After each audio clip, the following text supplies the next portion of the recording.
সংখ্যা অথবা জালেন জার্মান ভাষা। জাল হচ্ছে সংখ্যা, জালেন হচ্ছে প্লুরাল। আমরা সেটা শিখছি 1 2 এবং বড় সংখ্যা কিভাবে বলতে হয়, জার্মান ভাষায় কিভাবে উচ্চারণ করতে হয়, 1 2 100 200 500 এরকম। এখন আমরা শিখবো হচ্ছে অর্ডিনাল নাম্বারস অথবা যেটাকে জার্মান ভাষায় বলা হয় অর্ডিনাল জালেন।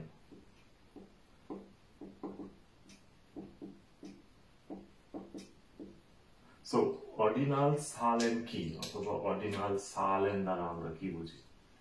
অর্ডিনাল জালেন হচ্ছে আমরা বাংলায় জানি 1 2 3 4 5 এভাবে বলতে হয়, কিন্তু যখন আবার কোনো সংখ্যাটাকে অ্যাডজেক্টিভ হিসেবে বর্ণনা করা হয় তখন সেটা হয়ে যায় অর্ডিনাল। সেটা কি? একের বদলে আমরা বলি প্রথম, দ্বিয়ের বদলে আমরা বলি দ্বিতীয়, তিনের বদলে আমরা বলি তৃতীয়, চারের বদলে আমরা বলি হচ্ছে চতুর্থ। এখন সেটা আবার জার্মান ভাষায় অবশ্যই কেজের সাথে মিলে আসবে। তা আমরা দুই একটা জিনিস দেখি, যদি আমরা ধরেন হচ্ছে এখানে শুধু নমিনেটিভ আর অ্যাকুজেটিভ খেয়াল করি, ঠিক আছে? সো এক সেটা কি হয়ে যাবে? সেটা হচ্ছে যদি আমরা হচ্ছে এখন যেইটার সাথে এটা মিলাইতে যাব, এটা কি দিন নাকি মাস নাকি হচ্ছে কোনো প্রতিযোগিতার পজিশন, ওইটার পার্টটা আসবে। এখন আমি যদি হচ্ছে এখানে দুই ভাগে ভাগ করি, এই নমিনেটিভে আবার অনেক কিছু আসতে পারে, মাস্কুলিন আসতে পারে, নয়ত্রম আসতে পারে, অথবা ফেমিনিন আসতে পারে। একইভাবে এখানেও মাস্কুলিন আসতে পারে, নয়ত্রম আসতে পারে, ফেমিনিন আসতে পারে। ধরে নিলাম আমরা এখন একটা মাস্কুলিনের উদাহরণ করব, ঠিক আছে? মাস্কুলিনের উদাহরণ কি? আমরা একটা দিনের নাম বলবো, যে আজকে হচ্ছে ফর এক্সাম্পল ধরে নিলাম 1 এপ্রিল, ঠিক আছে? এই যে 1 এপ্রিল সেটা হয়ে যাবে হচ্ছে প্রথমকে বলা হয় এয়াস্টা, ঠিক আছে? প্রথম হচ্ছে এয়াস্টা। আবার এটা যদি হচ্ছে এখন অ্যাকুজেটিভ হয়ে যায় তখন সেটা হয়ে যাবে হচ্ছে এয়াস্টেন হয়ে যাবে, ঠিক আছে? তো এরকম ভাবে 2 এর জন্য হয়ে যাবে হচ্ছে zweiter, সেটা হয়ে যাবে হচ্ছে zweiten। 3 হবে হচ্ছে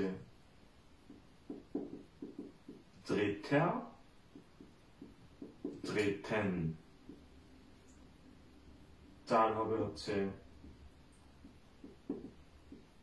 vierter, এখানে একটা আছে vierten। 5 হবে হচ্ছে fünfter, fünften, এইভাবে। এখন এটা যদি 10 হয়ে যায় তখন সেটা হয়ে যাবে 10, ZEHN, কোথায় গেছে ZEHN, zehnter, zehnten, ঠিক আছে? এটা যদি এখন 20 হয়ে যায় সেটা হয়ে যাবে হচ্ছে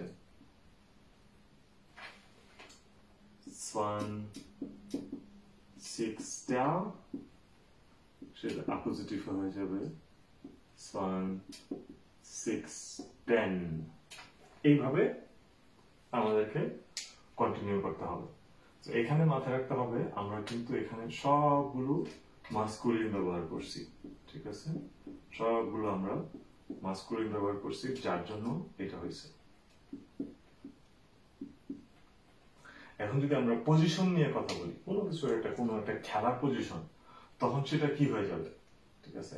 আমি জাস্ট এখানে একটা উদাহরণ দিয়ে দেখাই। সেটা হয়ে যাবে একের বদলে সেটা হয়ে যাবে হচ্ছে, কারণ পজিশন হচ্ছে দি পজিশন, ঠিক আছে? সো ফেমিনিন, তখন সেটা হয়ে যাবে হচ্ছে দি এয়ারস্টে, ঠিক আছে? দি সোয়াইটার। সো ঠিক যেভাবে আমরা আমাদের আর্টিকেল গুলোতে দেখছি, এবং অ্যাকুজেটিভও সেটা একইভাবে থেকে যাবে। সো খুবই ইন্টারেস্টিং পার্ট এবং সবারই জানা উচিত, কারণ আমরা যা কথা বলবো আমাদের কথাবার্তার একটা অংশ হচ্ছে এইসব বিষয়, প্রথম, দ্বিতীয়, তৃতীয়, এভাবে। তো মুখস্থ করে নিতে হবে। আমার মনে হয় এই প্যাটার্নটা একবার বুঝে গেলে সবার জন্য এটা খুবই সহজ। প্র্যাকটিস করবেন এবং ভিডিও বারবার দেখবেন, শেয়ার করবেন।